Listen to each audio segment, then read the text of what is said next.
ராகுல் காந்தியை சந்திச்சீங்க, மோடியை சந்திச்சீங்க, அம்மா ஜெயலலிதா அவர்களை சந்திச்சீங்க, அவங்களுக்கு இப்படிலாம் நீங்க பண்ணிருக்கீங்க அப்படின்னு. சரி, இதெல்லாம் தெரிஞ்சதுன்னா நீங்க வந்து என் தம்பி யானை படம் வச்சிருக்கான், நான் புலி படம் வச்சிருக்கேன், 2 பேரும் சேர்ந்து தமிழ்நாட்டில் போராட போறோம், மாற்றத்தை உண்டாக்க போறோம் நீங்க தானே கூப்பிட்டீங்க.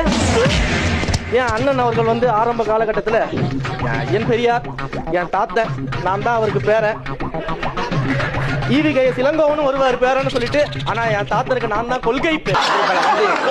பெரியார் மட்டும் உயிரோடு இருந்திருந்தாருன்னா என்னையே தான் பேரன்னு சொல்லியிருப்பாரு. நாங்க கூட்டணி வச்சோம். எதற்காக நாங்க பாஜக ஆதரவு தெரிவிச்சோம்?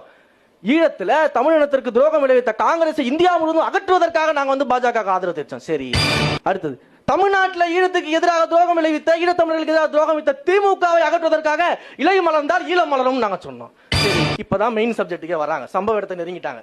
இப்ப அடுத்தது தாவேகாவை வந்து நாங்க வீழ்த்தணும், அதற்கு நாங்க திமுக கூட்டணி சேர்ந்துருவோம். கடவுள் கிருஷ்ண பரமாத்மாவை வந்து ஈவ் டீசிங்கில் கைது செய்ய வேண்டும் அப்படின்னு இடத்துல பேசுறாரு. உண்மையாகவே மானம் ரோஷம் இருக்கக்கூடிய பெண்கள் யாரும் கிருஷ்ணர் கோயிலுக்கு போக கூடாதுன்னு அண்ணன் பேசினார். ஆனா இன்னைக்கு அந்த மாயோன் தான் எங்களுடைய மூதாதையர். நான் என்ன கேட்கிறேன், சமீபத்துல கூட அள்ளி விடுற கதைலாம் எனக்கு தெரியாதுங்க, அதெல்லாம் அண்ணன் கிட்ட தான் கத்துக்கணும்.